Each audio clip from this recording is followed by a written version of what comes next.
I had a really good friend of mine, I went to lunch and he said, I don't know who this guy is here in front of me. And he goes, let me ask you a question, honestly. Right now, what are you grateful for? And at the lunch I said, jack shit, nothing, brother. There's nothing good in my life right now.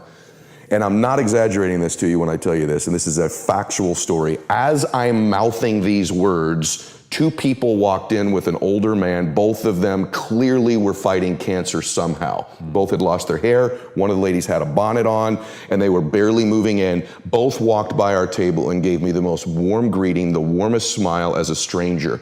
And he goes, that's pretty freaking pathetic. You can't find anything in your life to be grateful for right now? And on the drive home, I'm not kidding you, I started to stack gratitude. I started to take inventory. Because if you can find things to be grateful for in that space, man, is your life gonna be rich when there really are external things to be grateful for. So my first mechanism out of that space was honestly to stack the things I was grateful for, and I started reinforcing it over and over and over again. And what happens is there's this reticular activating system in our brains, right?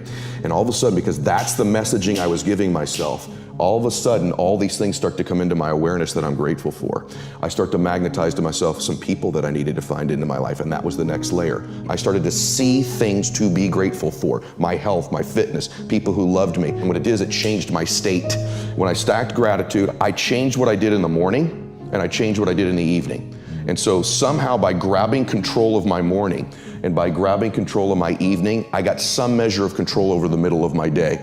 I was an out of control person back in those days, meaning this: I woke up worried, stressed, fearful, and I immediately start thinking about a bill I had to pay, something that was wrong, and I'm in a state of reaction to begin I'm talking within 6 minutes of waking up, 6 seconds. Most people listening to this, that's what they do. I said, I gotta grab control of my morning, and I set up routines in my morning.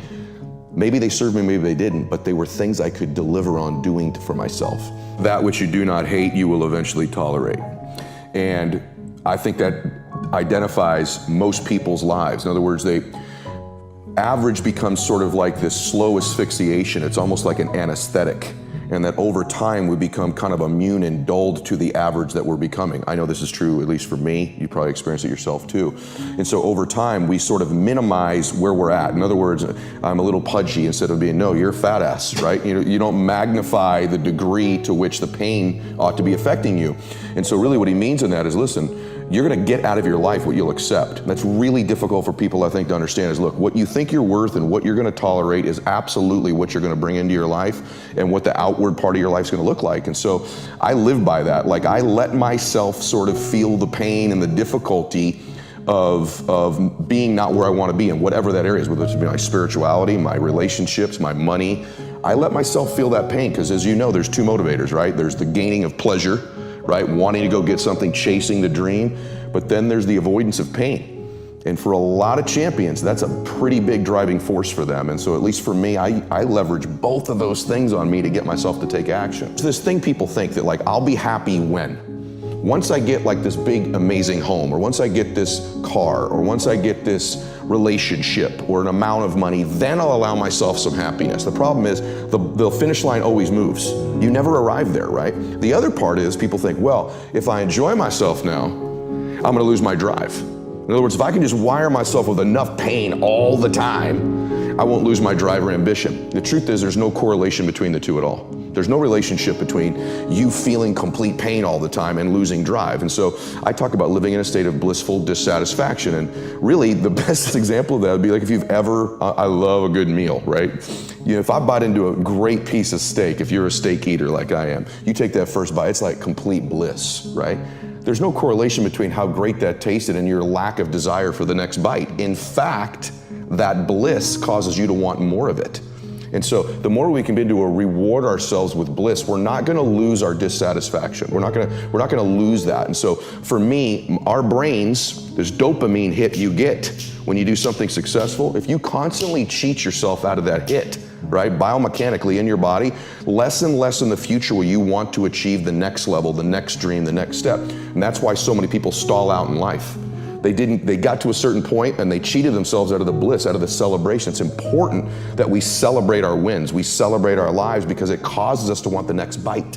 It keeps us hungrier, not the reverse. And so for me, I want to live in a state of being grateful and blissful now, not waiting for some future place or date that may never arise. Self-confidence is really self-trust. So the first thing is, the people I know that are really happy are very self-aware. In fact, the best entrepreneurs I know are very self-aware. They're aware of their shortcomings, right? They want to improve them. They want to get to the next version of themselves all the time. And so for me, self-confidence comes because I didn't have it. And I think anytime you meet somebody like yourself or myself who might now appear self-confident, it's because I really had to find tools and resources because I was so insecure and shy and introverted. So I had to find techniques and resources to build that up in me. And for me, it's very simple. It's the promises that I keep to myself. If I have a habit over and over of beginning to stack one on top of the other, of keeping promises I make to me, not other people. In other words, the minute you begin to get external in your life, worrying about what other people think about you, right? You've lost all control, and it never fills you up. And people's admiration, people's gratitude towards you will never fill you up. It's your own inside. And so for me, self-confidence comes from keeping the promises I make to myself. And the other part of it is being aware I'm doing it. In other words, most people don't give themselves enough credit all the time. They're very aware of these 20% things and not aware of the 80, right? And that's why the dosage is so important too. You've nailed it. It should be 80-20, right? Because people get addicted to this. I'm not good at this. People don't like this about me. I don't feel good. Instead of focusing on the 80 and stacking it up. Wow, I did eat what I said I was going to today. I did get up when I said I was going to. I made the amount of phone calls. I treated people in such a way I promised myself. It's not just doing those things. It's rewarding it. It's being aware of it and stacking that up.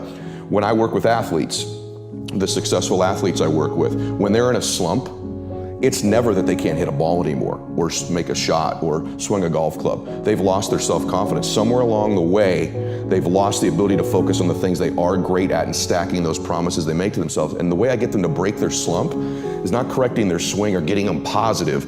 It's getting them to acknowledge the small promises, showing up to batting practice early, hitting that extra bucket of balls, beginning to reward themselves for the extra promises they keep to themselves, puts them back in a state of self-confidence. All of a sudden, they're hitting the ball great again.